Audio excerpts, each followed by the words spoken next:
Oh, okay. Well, I guess that is better than nothing. Thanks. You don't happen to know what the agent was working on, do you, by any chance? Yeah, and also the name Jackson. Do you know what that means? Jackson? Okay. Mm-hmm, yeah. Well, thank you. Okay, thanks. Bye-bye. Oh, poor substitute for a bed, but it'll have to do. How do you and Robert do it? Stay up all night working? I don't know. I'm used to Robert pulling me in on these cases all night. But you're right, this is no substitute for sleep. Mm. Where is the Australian? I don't know. Maybe he's tracking down a lead of some kind. Maybe a bed.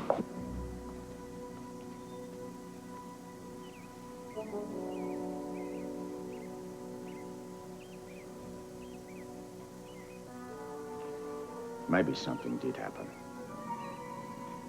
But you're not going to spook me, you wily old bugger.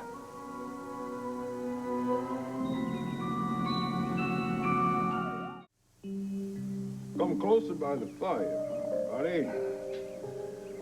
The morning's cold, and my old hands, they tremble too much to read your message from the dead. I'm here because something has happened which is close to one of your predictions. Now, who's to say it wasn't whispered to me? I never mentioned anything about it being written. It was meant to be so. Well, as long as you're so bloody smart, maybe you can tell me what it's supposed to mean.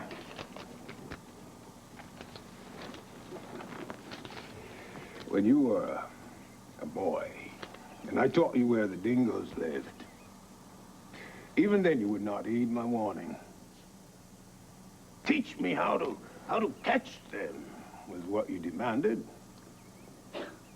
Fair enough, too. I mean, what's the point of knowing where they are if I don't know how to go and get them? The life of a hunter, Bunny, is perhaps exciting only because it is so often short. I've become an old man by using the knowledge of knowing where danger lies to choose a pathway around it. That never stopped you from being the best hunter I ever saw. Didn't hurt you either. That's what they pay me for. To be a hunter. And right now, I'm hunting whatever the name on that paper means. So, if it's not going to stretch our friendship too much,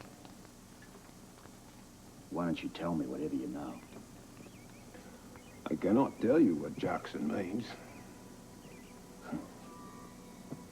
Well, it's what we in the trade call a lucky guess, isn't it? I do not control my dreamings. I was only told that you would receive a message from the dead. Nothing more. This is a decent-sized city. Average number of homicides. Each one of them leaves a message for a smart cop. When you are a child, you would not challenge me to prove the truth of my dreamings. I'm a grown man now. True enough. You are Police Commissioner Robert Scorpio. The mysteries you once embraced as a child, you now dismiss. Oh.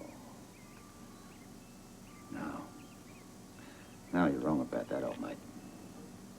Mysteries I cherish. But they're mysteries of the outback. I deal in real causes now that have a result from real events. This is why I told you about the Jackson message, so you would understand how real my warning is about this flaxen-haired creature. Please believe me, Bunny. There is a blonde creature, and he or she could cause death. Your death.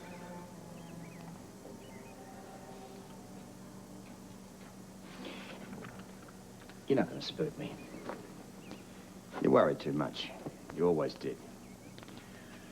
But I'm not worried, and neither's Kate. Which is one of the reasons I haven't told her about this message from the dead. And there's no reason she should know. Right? True.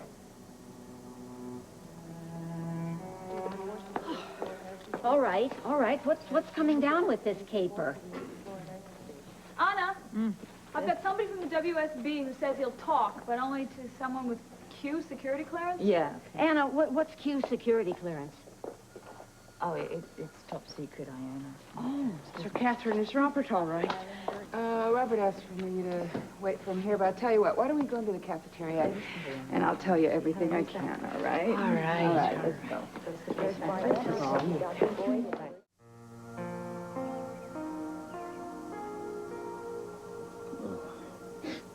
Still making this stuff strong enough to lift paint. I was hoping it would help to open your eyes. I've been a grown man now for quite a while. Not the boy that was running around the bush with you many, many years ago. This is a different world. We got computers, we got fax machines, we got the IRS, we've got phones that fit in your pocket. Yes. I've seen these things. Much talk, little wisdom. I didn't say it was a better world, just a different one. And I happen to be a cop in that world. And I have to deal with tangible realities. I can't run my life based on dreamings. If your world has made you disbelieve my dreamings, why then do you argue against them so strongly? Friday. Friday. The Commissioner, you cannot reject the world of mysteries. Even at this moment, Friday comes on Monday. Friday. Over here, love. I'm not sure what's worse, your predictions or your rotten tea. I had a feeling I'd find you out here. Yes. It's an honor to meet you, Anna. Nice to meet you. How did you know? I don't ask. Robin tells me that, well, she said you're the wisest man on earth. Well, it's an old man's tricks. My father used to believe that as well. I hope you feel that you'd like to stay around here for a while. You're very kind. But I sense you have business to transact with Mandubane. Robert. Yeah. Yeah. You must have something on the WSB. All I found out, really, is that agent was working out of a WSB office in Albany. And Walt's doing the autopsy now. All right. Still early. Maybe we can drop by the hospital for a little chat and then have lunch in Albany. Albany? Can you think of a better place to start a search than in this dead agent's office? True. I look forward to talking with you again. Yes. And let's mind who we talk with. Hey, Friday. Do not forget my warning, Mandubane.